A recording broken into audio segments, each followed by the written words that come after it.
Welcome to A Better HR Business, the podcast that looks at how HR consultants and HR tech firms grow their businesses and how they help their employers to get the best out of their people.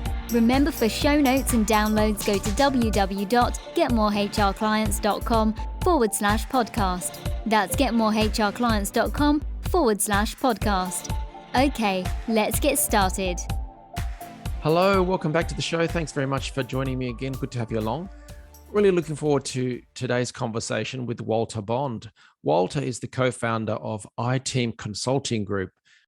And Walter's got a fascinating background, which we'll get into in a moment, but he is joining us from where, Walter? Hello, and thank you for calling in. And whereabouts are you based today? I'm in sunny Florida. You know, everyone's heard of Miami. I'm a little north of Miami in a town called Boca Raton. Oh, beautiful, beautiful. Very nice.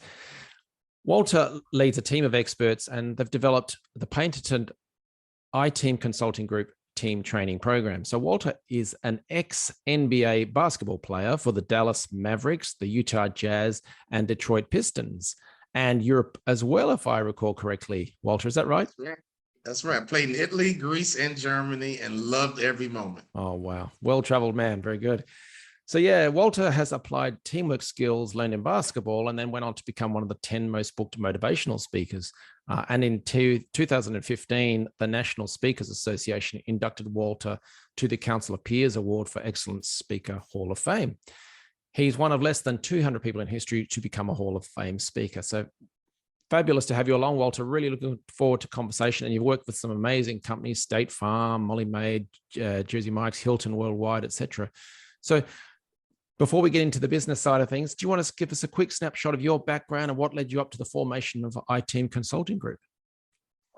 You know, my previous life, I played sports. And what I didn't realize from the time I was 8 until about 31, you know, I was becoming an expert in teamwork, right? And so I didn't think about it because through the years, I played on good teams, bad teams, great teams, mediocre teams. I've run the gamut. I've seen it all. And once I got into training and development and started working with companies and organizations, and I would get hired to speak and they would tell me about their issues. You know, we were dealing with a remote workforce, or, you know, we have culture issues or staffing shortages. I'm like, wait a minute, you know, that sounds a lot like a bad team, right? And I kind of tucked it away and didn't think much of it because I'm just the speaker, right? And then I started going into the bookstore.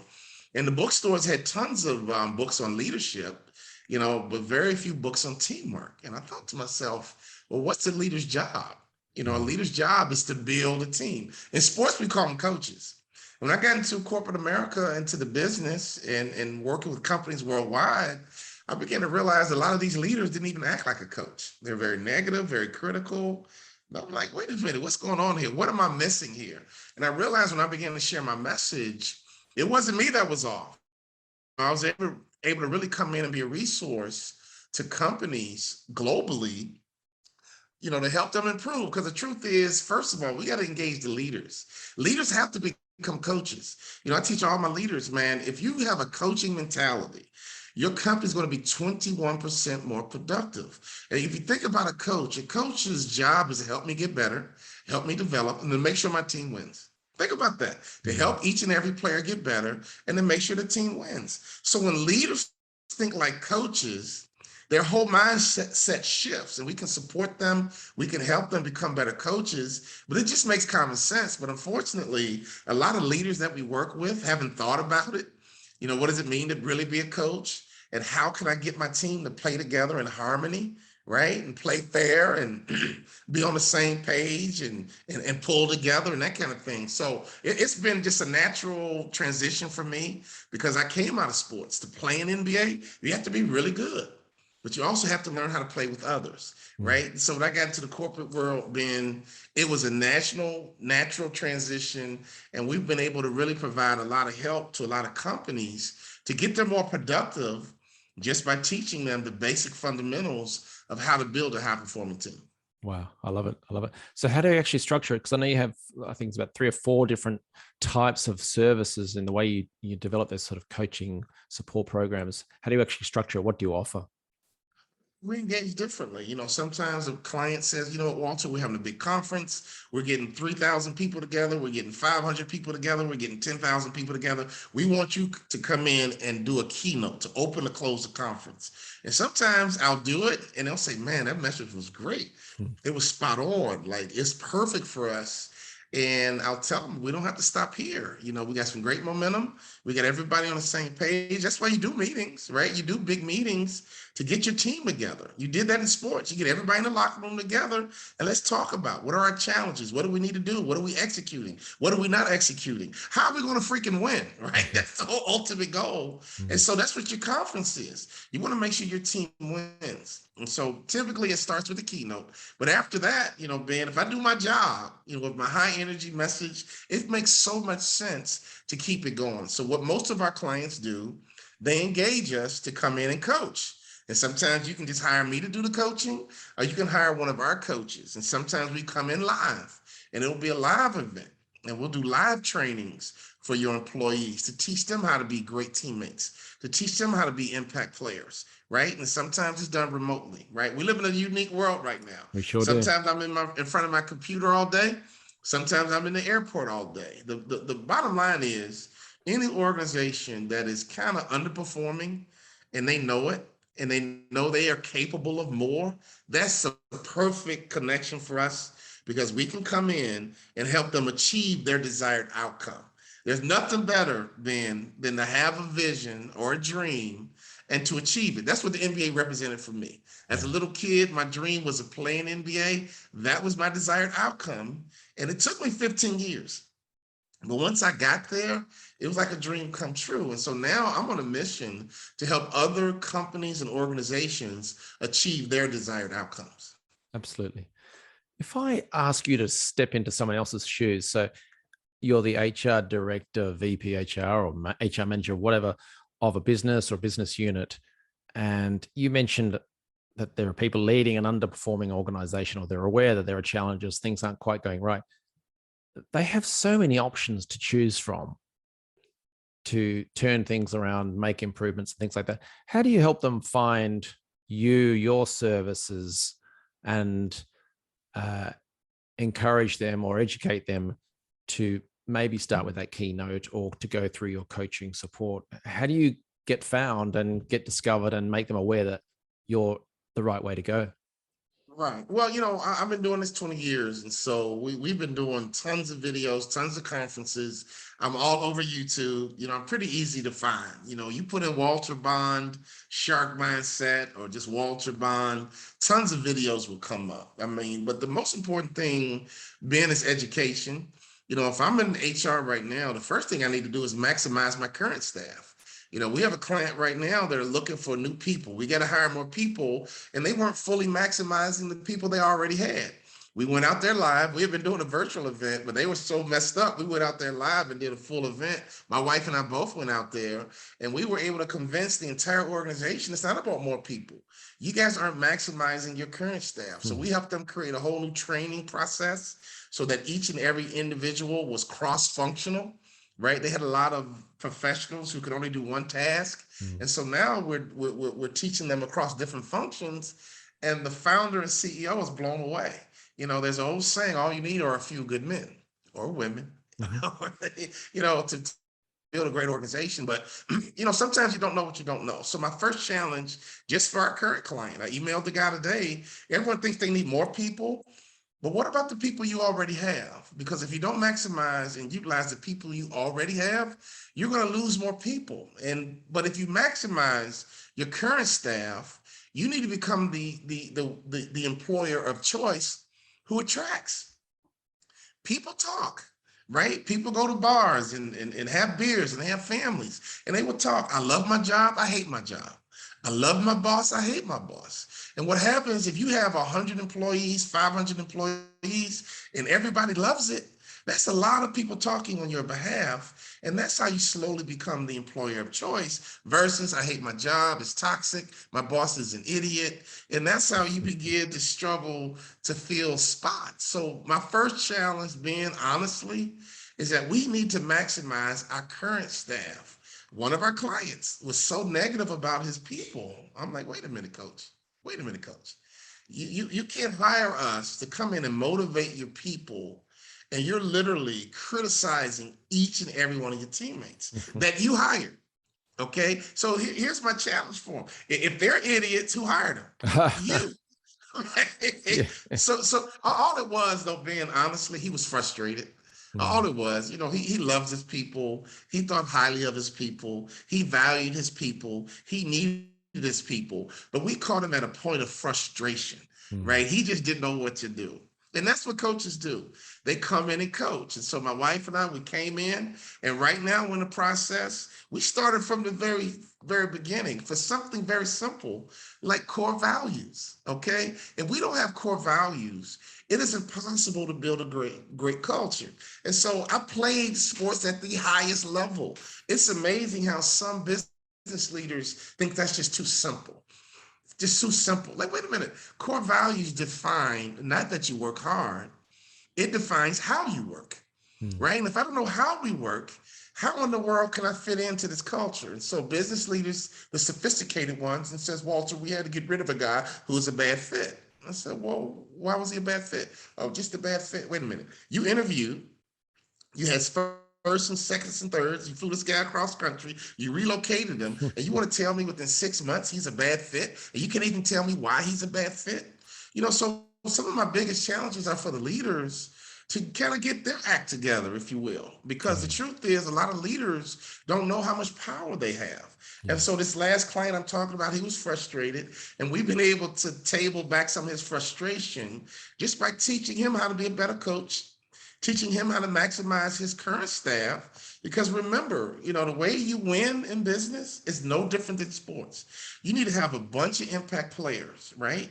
And then you got to get them to work together in harmony as a team. So a coach's job is to do both. You got to develop each and every one of your employees. So watch this, Ben. Smart companies are training and development organizations at their core. You will never have a great organization that doesn't invest in training and development. Most companies sometimes think that's a waste of money, especially the business leaders. So the HR executive has got to convince the business leader that training and development is the key. And here's why. If I can't reach my potential here, I leave, or I quit and forget to tell you. That's worse. I'd rather you leave than to quit and stay here. So if I don't think I can reach my potential here, people check out, they disengage, and they go through the motions, but you still got to pay them every 2 weeks. That's the worst case scenario. Training and development for me as an athlete is going to practice. We practice every day. And every day we worked on the fundamentals of basketball. So I'm thinking, if I have a company who has a sales force, wouldn't I really train my sales force on the fundamentals of selling? How to upsell, how to close, right? How to overcome objections. Your sales force should be so trained, they never hear the word no. A lot of companies hire people, they want to get superstars, and then they just let them go. And they don't ever train them on how to be a great salesman. If you talk to a professional soccer player, I'm sorry, football, I know I got some European people listening to that. I don't care if it's Manchester United or whomever, and if they never practice, that would sound odd. Wait a minute. You mean to tell me you have all this at stake? You get paid all this money to play football, and you never practice football? That would sound bananas. That's exactly what's happening to companies who don't invest in training. You will get your money back a gazillion times over with a good training, and that's what we provide. I agree. I suppose the counter argument, or what you would expect to hear back from certain bosses, let's say managers, is that's cool, but those teams play once or twice a week, and for the rest of the week, there's nothing happening. Whereas we've got to ship, we've got to get the product out of the door, we've got clients to address. Where's the time? It's always around time, isn't it? And it's actually cost is a secondary thing sometimes. How do you get around that challenge? Well, if I'm not trained, I make mistakes. Right? If I'm not trained, I'm not going to be as productive. When I played in Europe, we practiced twice a day, and you played on Sunday, right? So there's a lot of training, because not only do I need to get better as an individual and really make sure my skill is up to par, I need to understand my teammates. How do my teammates work so that we can work in harmony together? Yeah. The truth is, business is very competitive. And in sports, if you win by one, you still win. I think the same thing is true in business. If you are better than your competition, you're going to win and win big. So if your competition is not training and you do some training, you're going to already have the advantage over time. But a lot of professionals talk themselves out of training and development. And for me, we have the metrics, right? We have the proof with our clients. We have a casino here. We've been training them for 3 years. They just had their highest customer satisfaction scores ever. So the business leaders coming in like, oh my God, it had to be you guys. You're like the only thing we changed. There's some more work to be done. But we help them achieve their highest satisfaction scores ever. We have a franchise here called Jersey Mike Subs. They're up 40% through COVID. Okay, through COVID. Nice. A lot of restaurants are just trying to stay in business. Through COVID, they were up 40%. So the clients that we have that have invested in their training, they see the benefit. The other smart business people brush it off. Oh, I got other issues. I got something more important. Here's the truth. Sports and business are almost identical. I'm going to say it again. I want to be redundant. You have to have a bunch of impact players operating at their potential, right? And you got to get them to work together in harmony as a team. If you're thinking about anything else as an HR professional, I know you got to deal with remote work. I know you got culture issue and staffing shortages. I get that, right? But the truth is, don't ever lose focus on those two things. I got to get my professionals operating at their maximum capacity. Each and every one of them need to be an impact player, right? Because your biggest expense is typically payroll. So if my biggest expense is payroll, I want to maximize my payroll, right? So there's nothing more important.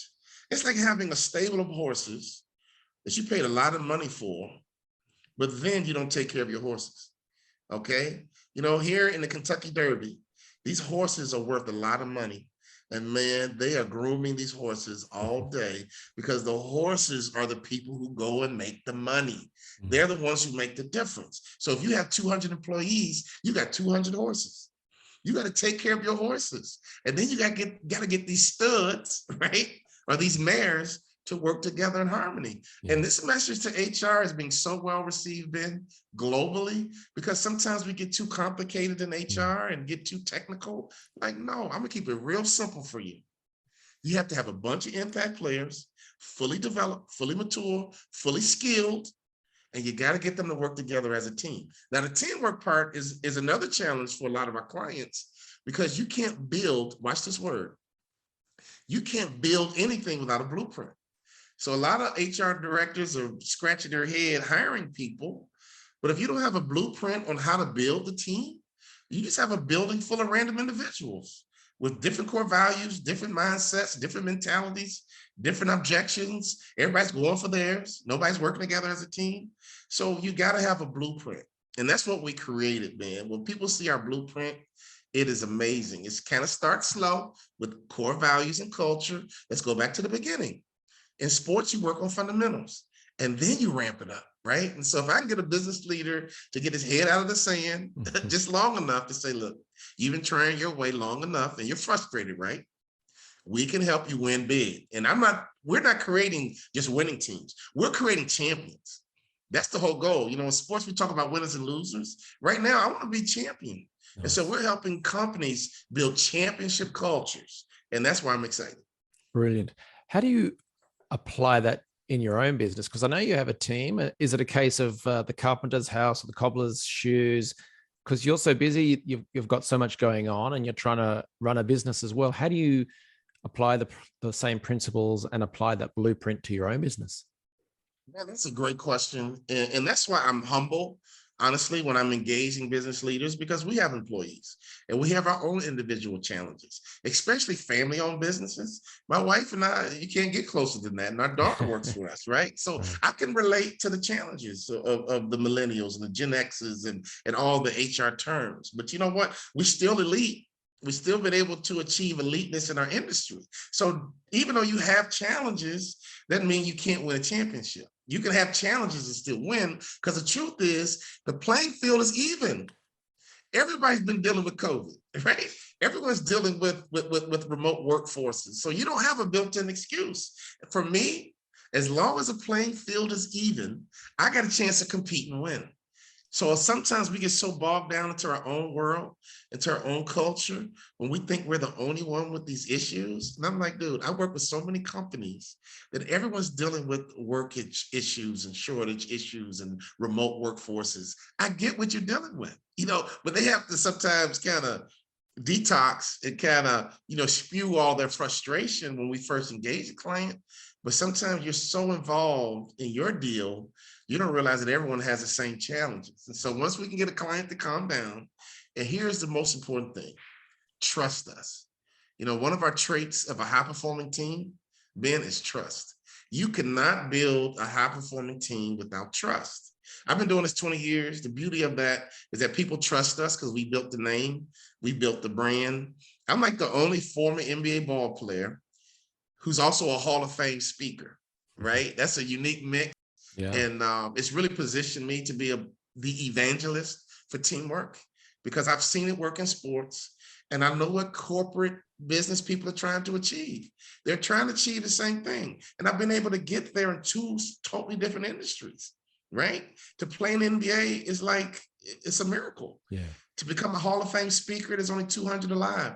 That's another miracle, right? And so if I can do it twice, I understand what it takes. And so when we can get a client to trust us and buy into our methodology, honestly, Ben, they get their results, and they get there rather quickly. And I'm excited today because my wife gave me a report. This client I was just talking about, they had their breakthrough. And we always see when a client is going to kind of have their breakthrough and get out of their own way. And once they get their breakthrough, oh my goodness, it's like the sun comes out, and now you have all the professionals working together, pulling together, and they care for one reason. And I'm gonna give you a secret. I'm not gonna teach you how, but I'm gonna teach you what. We teach what we call shared fate. If you can't create a shared fate, you will never have a team. You'll have a bunch of people, but you will never, ever have a team. And one of the magics of our teamwork methodology is that we can pretty much guarantee you we're going to create a shared fate. So I was going to ask you, can I cut you off, because you've been talking about creating high performance teams, NBA, etc. But what if you go into a company and they make floorboards? How do you create this shared fate, this goal that inspires? I'm sure it's possible, but I'm curious. The one company I'm talking about, they install water heaters. There you go. So we're not even talking about a bunch of blue suit corporate intellects who went to universities. We're talking about people who walk around with blue jeans and dirty fingernails installing water heaters, but they're professionals. This one client with 15 people, they do $10 million. Right? With 15 people, right? And so we were able to go out there, and we've created what we call work expressions. And I don't care what level of professionalism you are, we all have work expressions. And if a business leader doesn't understand work expressions, you'll never understand your talent. Think about that, what I just said. Every human you hire has a talent, and we call that a work expression. And so in order to build the perfect team, you first must understand what work expressions are, and then we can give you command on what work expressions can do on behalf of your organization. So I'm just having a little flashback to an organization I was in once where I think I just read that book, First Break All the Rules. Marcus Buckingham, I think it was, from the Gallup people, and it was about strength and so on. But we're having problems where people weren't sharing information, and the grumblings across different shifts. The night shift had ruined it. The day shift had ruined it. No one was ever responsible for anything, all that kind of stuff. And so we were running group sessions where I got them to come up with the top 10 team standards or I can't remember what it was, but the idea was that together they would come out with their standards and what they expected, but sharing it in the guise of their advice to others and to new hires. This is our standard. So in other words, it was them setting the benchmarks, the goals, the expectations, that shared fate that you're talking about. And I just knew that would have so much more buy-in than thou shalt do this, thou shalt do that. And sure enough, yeah, productivity, yield, all kinds of stuff improves. So it's interesting to hear you talk along those lines of that shared fate and that buy-in. And also it connects to the employer branding side of things, some of the challenges we've all been going through. Yeah. Can I just swing to the business growth side of things? Because there are people listening to this who are also in different fields of the HR world, whether it's employee engagement, employment law, all sorts of stuff, and they're engaging with employers. What's your advice to them on how they can grow their respective businesses? Again, it goes to growing their people, right? And teamwork is the benefit of growing your people, especially if you get them working together in harmony, because great teams are codependent on each other and they recognize that. So you have a choice. And I said it earlier, you can have a building full of individuals, or you can have a team full of teammates working together in harmony who recognize that they're codependent on each other. I need you and you need me. I'm valuable, but I can't do it by myself. And if you don't have that kind of culture and environment, it's going to be really hard to grow a business because every man's for themselves. And the way we achieve greatness is by understanding that we have to do this together. And so the question is, what is your culture like? I mean, do you reward individual efforts of people just doing their own thing? Or do you reward team efforts? Every goal that you set for a company should be team goals. A lot of companies only set individual goals. If you only set individual goals and everyone is focused on the individual goal, you're going to have a selfish team. Why? Because I'm trying to hit my goal. Instead of having a team goal and say, hey, man, how can we hit our goal? So growth. Okay, you did 10 million. Next, you want to do 20 million. Okay, I can't do it by myself, even if I hit my goal. You see what I'm getting at? So if I understand the team goal, and that's paramount of any goal, the team goal has always got to be first and foremost. The team culture has always got to be at the top of every conversation. You want professionals who protect your culture. Once you build a great culture, you want people who protect the culture. And that's when you know someone's not a good fit. It's because they don't really want to come in and be a part of the team. And that's fine, because we need people who want to be a part of the team. A lot of culture building happens on the front end before you hire somebody. If you really have a real culture that you're proud of. A lot of corporate or HR professionals don't really understand how powerful a culture really is. To me, if you're an HR person, your foundational skill set is building culture. I mean, benefits and all these other stuff, but if you're really going to be really good in HR, you must become a master in culture building. Here's the analogy. To play in the NBA, I had to dribble the basketball. I had to shoot a basketball. You can't do it without that. It was necessary. In football, you got to be able to kick the freaking soccer ball, the football. It's fundamental. So if I'm in HR, fundamentally, I have to know how to build a culture, because your culture is what's going to build and grow. So when you set these growth goals, it's easy to change when your culture's right. Yeah. It's easy because, we have something called the 6 traits of high-performing teams. And if you don't have these 6 traits, it's like you don't have a great team. You might be okay. You might be average. You might be decent, but you're never going to reach your potential. And so one of the traits is trust, right? Trust. How many professionals have you come across who don't trust their boss, who don't trust their coworkers, who don't include you on the email because something shady is going on, right? And that's happening inside your own company. That's dysfunctional. That is critical to, that's just not the right thing to do if you want to build and grow a business. So trust, oh my God, trust is so important to a team. So how do you build trust? Okay, we teach you that. How do you build effective communication, right? Healthy communication. We call it green communication. A lot of people are snippy and sarcastic and negative, and that's not good green communication. So great organizations have trust. They have great communication. You can be open. You can be honest without retaliation. We had a client recently, and one of the employees said, "Look, I want to say something, but I'm afraid." I said, "Well, what are you afraid of?" Of retaliation. Mm. Like if I say something that's going to rub someone the wrong way, they may retaliate. And all of a sudden, everybody else in the room, like, "Oh, yeah, retaliation is bad here. Retaliation is real here." So I knew there was this cultural undertone of retaliation. So it made everyone kind of be small. Mm. It made everyone quiet. And again, payroll's getting paid every 2 weeks.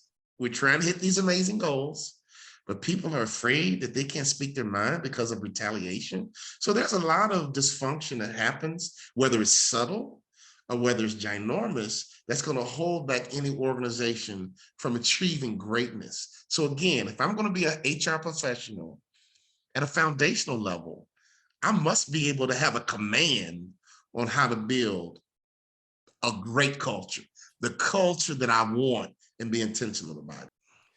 Walter, before I let you go, because we've covered so much amazing ground, but for people listening to this who have heard what you've described and the experiences you've had and the way you've grown your business over time and over 20 years, and you've gotten out there and you've spoken at events and keynotes and things. So maybe you're the wrong person to ask this to, but because it comes so naturally to you. But for people who think, I would like to do more of that, raise my own personal brand, either to acquire new clients or for career purposes, whatever it may be, do you have any advice on how they can overcome fears of exposing their thoughts, ideas, whether that's on LinkedIn or YouTube videos, things like that, or public speaking? How can they overcome those barriers to get out there more? You can't have a brand. You can't tell me you want to build a brand and then go hide. To me, that's in conflict. If you want to be a brand, you got to be out there. And when I say out there, you got to be out there on LinkedIn with your opinions and your thoughts and your methodologies. You have to be out there on all social media with your thoughts, your ideologies, your isms. We have something here called bond isms. It's basically what we believe, right? And so we all are really slaves to what we believe, right? And some people believe so well, they become billionaires based on what they believe, right? And some people are merely millionaires based on what they believe. But some people are poor, right? Based on what they believe. So when I think about someone who's trying to get out there, you got to believe in you. To make it to the NBA, I had to believe in me. I had to literally believe I was good enough to be one of the best basketball players in the world. I believed it, right? And that's what allowed me to pursue the desired outcome of the NBA. Other guys who didn't believe, they didn't even put themselves in position to make it to the NBA. They almost self-sabotaged or they self-selected out. So if you want to build a brand in anything, it begins with you believing in what you're capable of, right? So if you haven't thought about how to transform HR, you got to believe it's going to work. If you ever thought about this assessment you created, you got to believe this assessment is the thing. This is the real deal. And the one thing I learned about sports being at a high level is really confidence. You have to have tremendous confidence in who you are and what you're capable of. But you also have to be able to measure where you are. You have to be able to be realistic and measure where you are. When you go to school, you get measured. Some students get A's, some get B's, C's, D's, E's, and F's. You get measured. And so what we do with our teamwork diagnostic with our clients, we come in and we just measure, how good is your team? Right? And let's get a real measure on how good your team is. And once you know how good your team is, hey, if your team's an A, maybe you're not a good fit for us. But if you're a B, what if your team was an A? That could be, depending on how big you operate, that could be another $10 million just from going from a B team to an A team in terms of how you function. So basically, you got to be confident, but you also have to be realistic to measure and locate where you are currently. Absolutely. Walter, I really want to thank you for sharing all these thoughts and ideas and advice for everyone listening. For someone listening to this, what should they do next if they want to learn more about you, your services, and to take things further? There's a lot of ways to engage us. The most common way people engage us, especially if they're leading an organization or have access to an organization they're trying to transform, is to take our teamwork diagnostic. so you can just kind of measure the current team you're on, and then we can come and help you fix it and improve it. Some people take our courses. We have great courses on our website. And sometimes people say, Walter, I'm in. I love it. I love your spirit. You're right. We need teamwork. Hire one of our coaches to come in and teach you teamwork. We have a whole methodology, and we can assign a coach to you, or we can train one of your trainers and license them with our content, and you can do it, in-house yourself. That's a little bit more of an affordable option, but we are here to be a resource. And honestly, teamwork is so neglected right now. I don't care if you're working remotely. I don't care if you've overcome COVID and you're wearing masks and back in the office. It doesn't matter. We've been disrupted for 2 years. There's no way that your team is clicking on all cylinders. Now, you might have some individuals that have done well, through COVID, especially sales professionals. A lot of sales professionals have excelled in COVID, right? Because there's less drive time and they just in front of their Zoom meeting with people all day.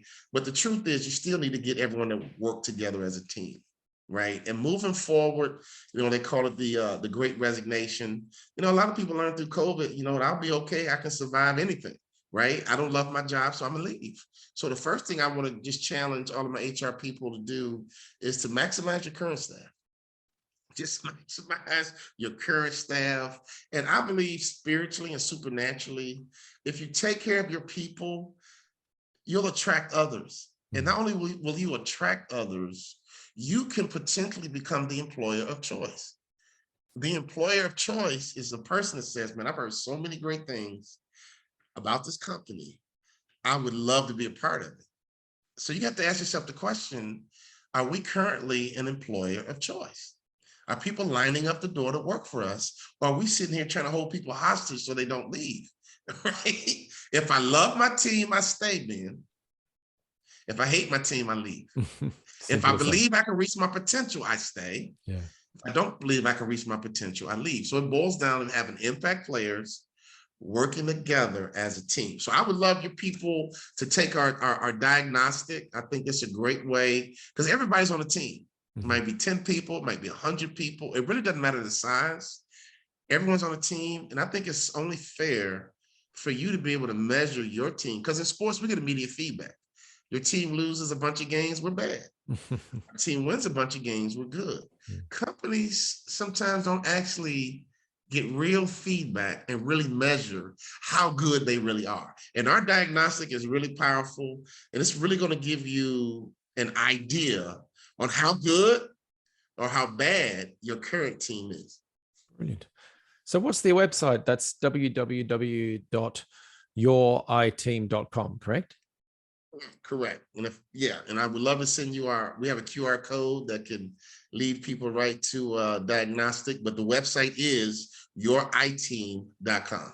Brilliant. All right. We'll check the show notes for that. And also we'll hopefully be able to put the link to the direct page to the diagnostic. So Walter, thank you very much. Really enjoyed our chat today, and glad to see you having such an impact on businesses, organizations around the States and potentially around the world. So thank you very much. Awesome. Thank you. And listen, I'm speaking in Australia in August. Oh, very good. And I got to get to Ireland, man. That'll be awesome, man. I need to play some golf in Ireland. That's on the bucket list now that I met you. I love it. I love it. Thanks a lot, Walter. All right. Thank you. Thanks for joining us today on A Better HR Business, the podcast that explores the world of HR consulting and HR tech businesses. For show notes and downloads, go to www.getmorehrclients.com/podcast. That's getmorehrclients.com/podcast. Remember to subscribe and share the show with any friends who are busy growing a HR business. Thanks, and see you next time.